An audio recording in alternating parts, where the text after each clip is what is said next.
वालेकुम। आज हम मार्किंग स्टार्ट कर रहे हैं रिप्रोडक्शन की। रिप्रोडक्शन आपका माइनर टॉपिक है। तो रिप्रोडक्शन की मेजर जो हैं ये 3 चैप्टर्स हैं। जो लास्ट चैप्टर है ये एम्ब्रियोलॉजी में आता है, इसलिए ये आप चैप्टर बिल्कुल स्किप कर दें।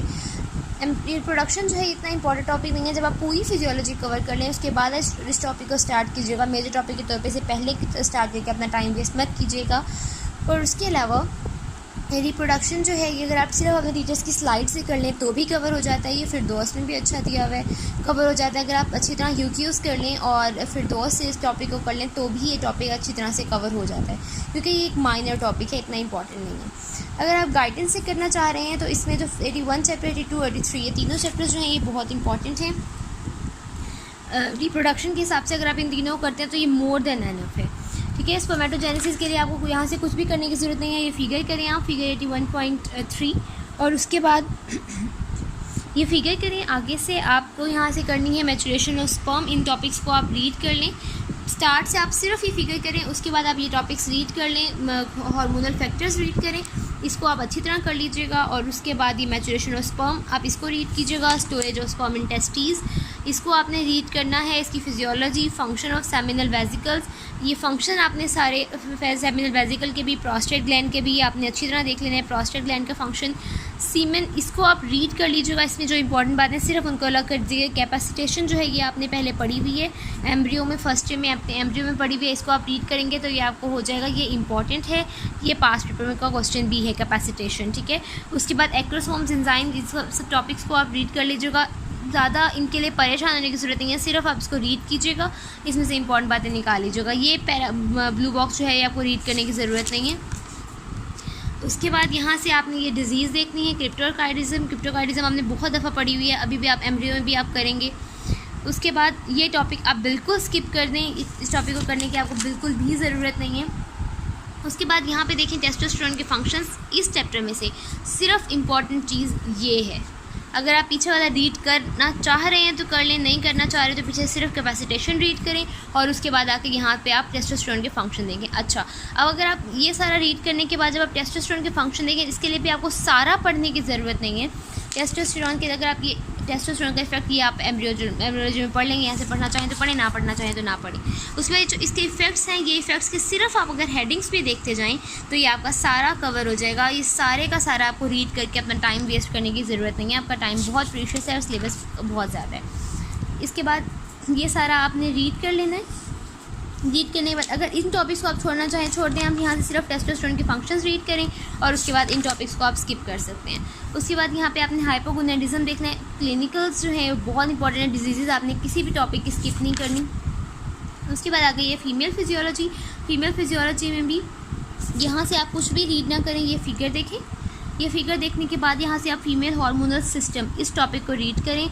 इस टॉपिक को रीड करने के बाद ओवेरियन साइकिल देखें। ओवेरियन साइकिल में आपको मेजर जो है वो menstrual cycle, ovarian cycle, uterine cycle दोनों का डिफरेंस पता होना चाहिए। ये फिगर आपने अच्छी तरह देख लेनी है। इन टॉपिक्स को जो है आप एक दफ़ा रीड कर लीजिएगा। ओव्यूलेशन जो है ये यूक्यू है, डिफरेंस आप सर्च कर लीजिएगा। इसमें ओवेरियन साइकिल और यूट्राइन साइकिल में दोनों में आपको डिफरेंस पता होना चाहिए। ये फिगर आप देख लीजिएगा। उसके बाद यहाँ पे भी आपने ये यूक्यू है, कॉर्पस ल्यूटियम, इस टॉपिक को अच्छी तरह कीजिएगा। इस टॉपिक को आप स्किप ना कीजिएगा। उसके बाद यहाँ पे केमिस्ट्री दी हुई है सेक्स हार्मोन की, इसको आप स्किप कर सकते हैं।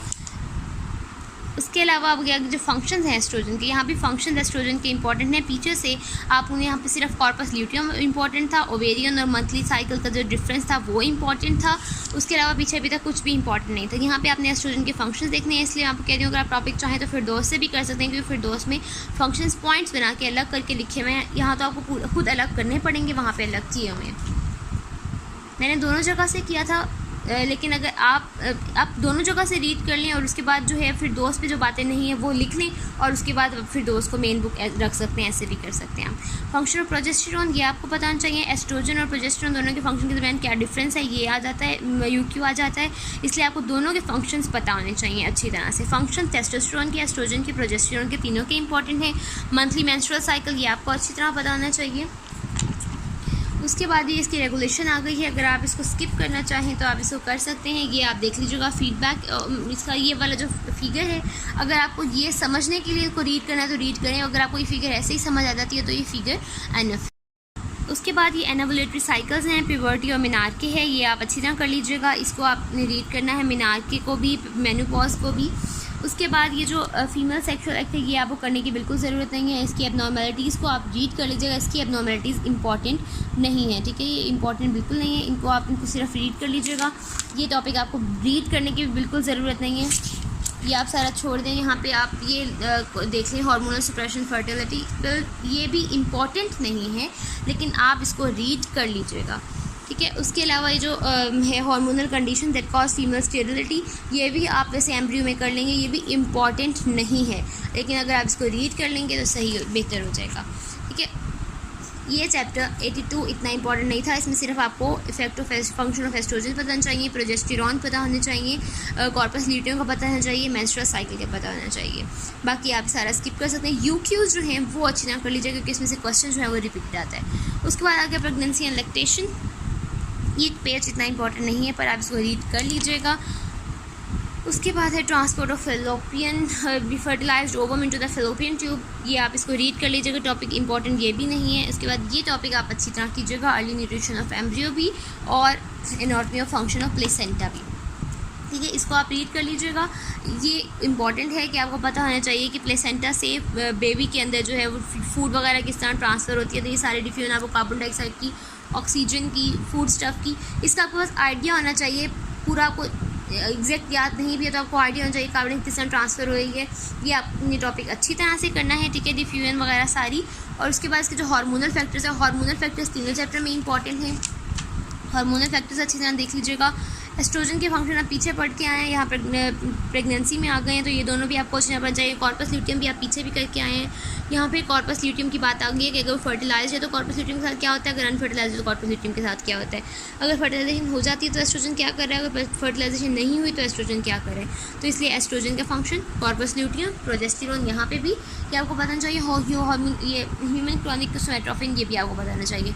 मतलब हार्मोन्स तीनों चैप्टर के इंपॉर्टेंट है, ये अच्छी तरह कर लेना। ये ब्लू बॉक्स आप स्किप कर दीजिएगा, ये आपको करने की ज़रूरत नहीं है, इन सारे टॉपिक्स को स्किप कर दीजिएगा, इनको बिल्कुल रीड करने की ज़रूरत नहीं है। आगे पार्चुरेशन, ये टॉपिक इंपॉर्टेंट है, इसको आप यहाँ से अच्छी तरह कर लीजिए। अगर आप फिर दोस्त से भी कर रहे हैं तो भी ये टॉपिक आप यहाँ से देख लीजिएगा।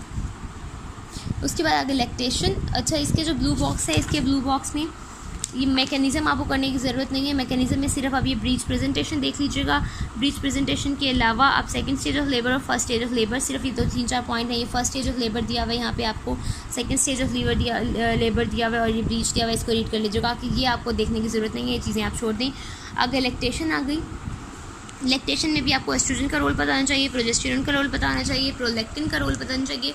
हार्मोन सारे ही इंपॉर्टेंट हैं, ये आपको सारे रोल पता होने चाहिए। उसके बाद आप इस सारे को रीड कर लेंगे। इंजेक्शन और लेट डाउन, ये इंपॉर्टेंट है।